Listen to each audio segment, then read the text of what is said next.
following announcement has been paid for by the Jackass Nation. Already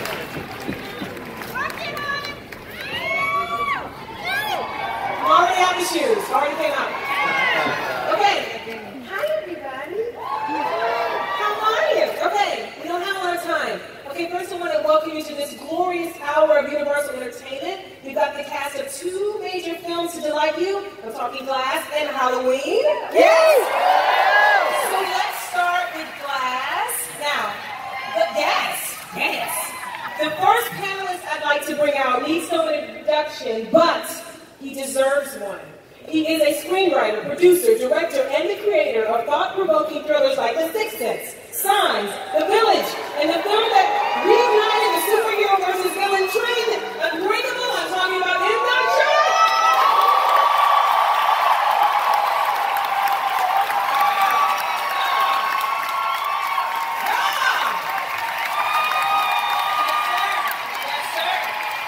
Yes, sir.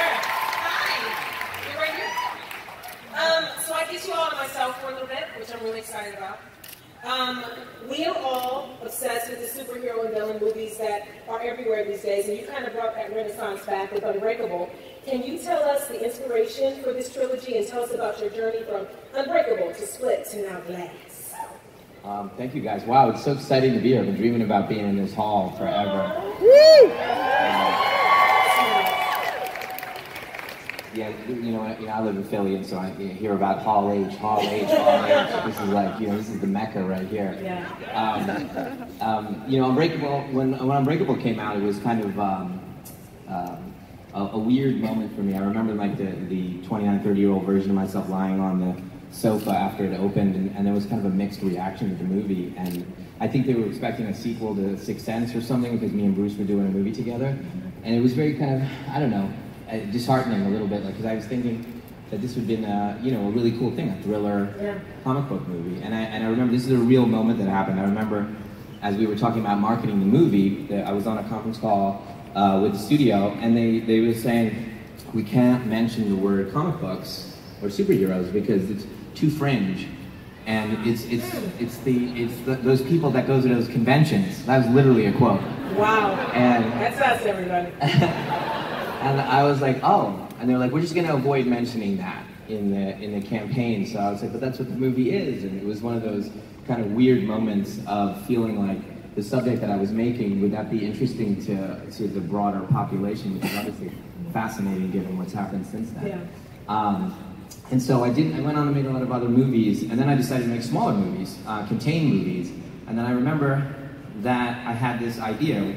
Basically, the Kevin Wendell Crumb character from Split was in the script of Unbreakable, and it just wasn't. It was just too unwieldy. It was, it was so many characters, and all you wanted to do was learn about this guy who had all these personalities. So I pulled him out and made it about this man befriending this other man and asking him this question. How many days of your life have you been sick? Yes. And I got to focus on that, and I took those pages out. And then when I was doing these smaller contained movies, I did The Visit, and I actually came here to Comic-Con to show it. And I thought, well, maybe I could do that movie, do Split, and maybe ask Disney if they'd let me do something special at the end. And if it worked out, maybe we'd be here. And so I did do that. Yeah. I made Split, and Disney was amazingly gracious and let me do that scene at the end with their character. Yeah. So it was amazing. And then we came to Glass, and really the most unusual thing you can imagine, where two studios were, just doesn't happen. I don't think this will ever happen again, where two studios had two different IPs that they completely own. And I said, could we make a sequel to both and you guys share it? And they said yes. They said for you. So, for just you. Insane. I'm so lucky to be here, really, on every level from you guys, because at each level, even Unbreakable, it was you guys that embraced it and really understood it and connected with it, and then everybody else caught up to you guys, and Split as well.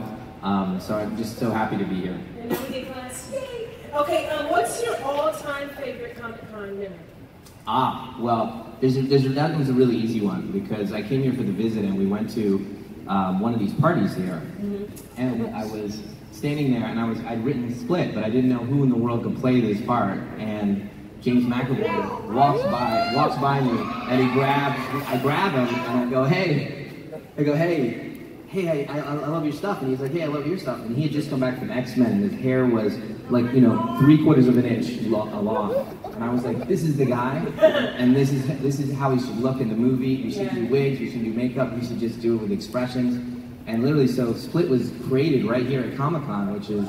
That's rad. That is cool. I wonder if you'll do me a favor and introduce this amazing cast that you have and bring them out for us. I just have to say one thing, though. James couldn't make it because he was sick.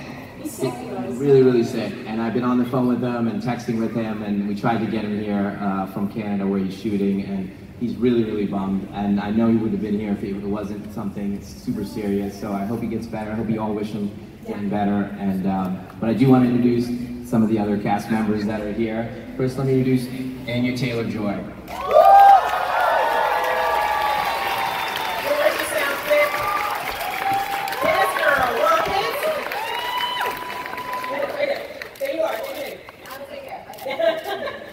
And then I was super, super lucky to add a new cast member to our third movie here, Sarah Paulson.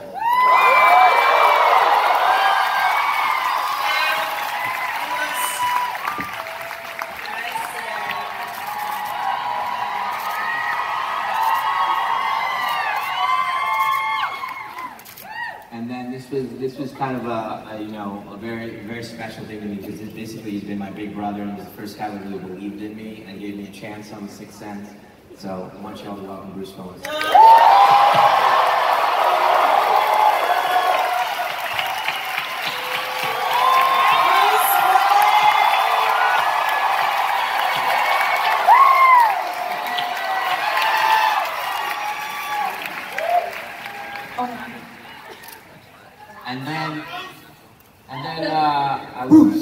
Bruce.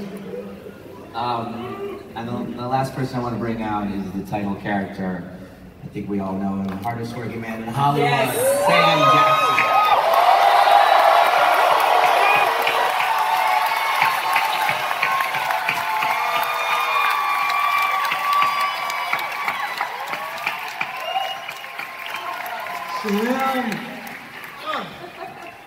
Sorry, I was having a fan moment. I had to get my own picture. Okay, hey Sam. Hi Sam. Hey.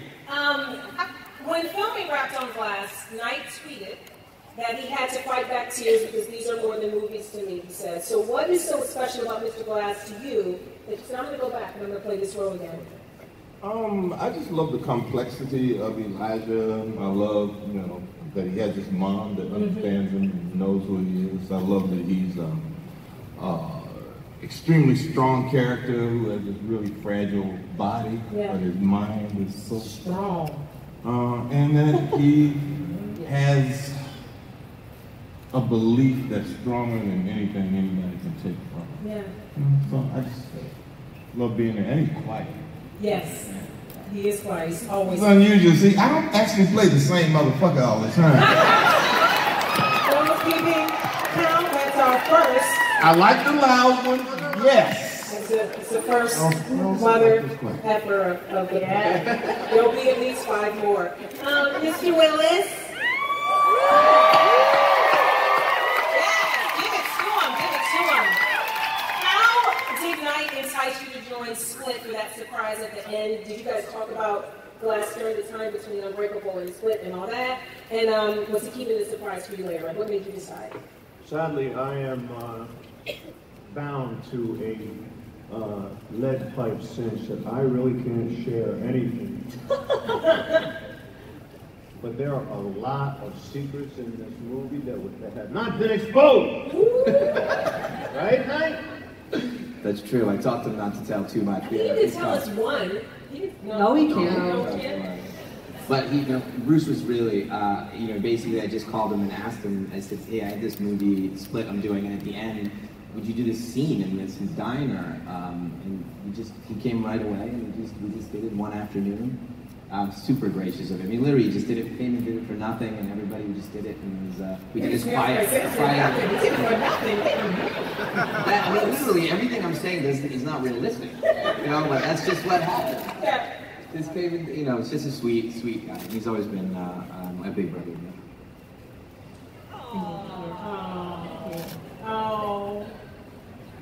Yeah. Knight had a couple of bad nights for himself, and he didn't quite know whether I should answer the question or don't answer. But Knight asked me, will you do it? And I said, yes. Sarah? Hi, Pumpkin. Hi. She's great. We love her and everything. I heard you have some interesting shooting stories. There were some things that happened in a cold hospital, and it was the coldest place that I've ever been in my life.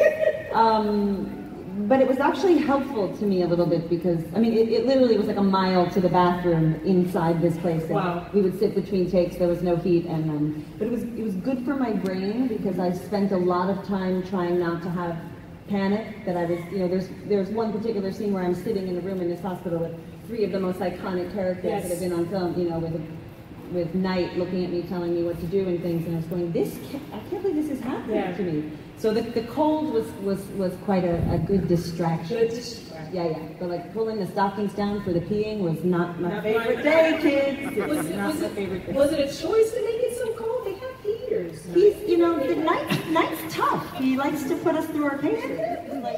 We shot it up. She's leaving out some details. Sorry. It was an abandoned mental hospital. Yes, it was a mental hospital, yeah. So it wasn't. Yeah. It wasn't active, and so we were, you know, the state allowed me to. Yeah, he was like, I could make it warm in here with some space heaters, but no. I love it. Anya, hi, honey. What I love about your character, Casey, is that when we meet her, she's wounded, but she's a survivor who refuses to give up. And ultimately, she's standing toe-to-toe with the beast, and he earns his respect. So, where do you find that inner resolve as an actress, and how was it to play off of James McAvoy's beast? I mean, it's amazing. He's so incredible, and he brings so much to every single character that you really feel like you're working with somebody different each time. But I don't know where I find the inner resolve to play Casey, because I think Casey's amazing. You know, I think she kind of exemplifies all the traits that I wish I had, and she's somebody that I aspire to be like. Yeah. But I have to say, you know, Knight wrote such a beautiful character, and it was such a pleasure, genuinely, to be able to come back and play her again and kind of show the end of her story, or the continuation of the story. I think it's time for us to see. The preceding announcement has been paid for by the Jackass Nation.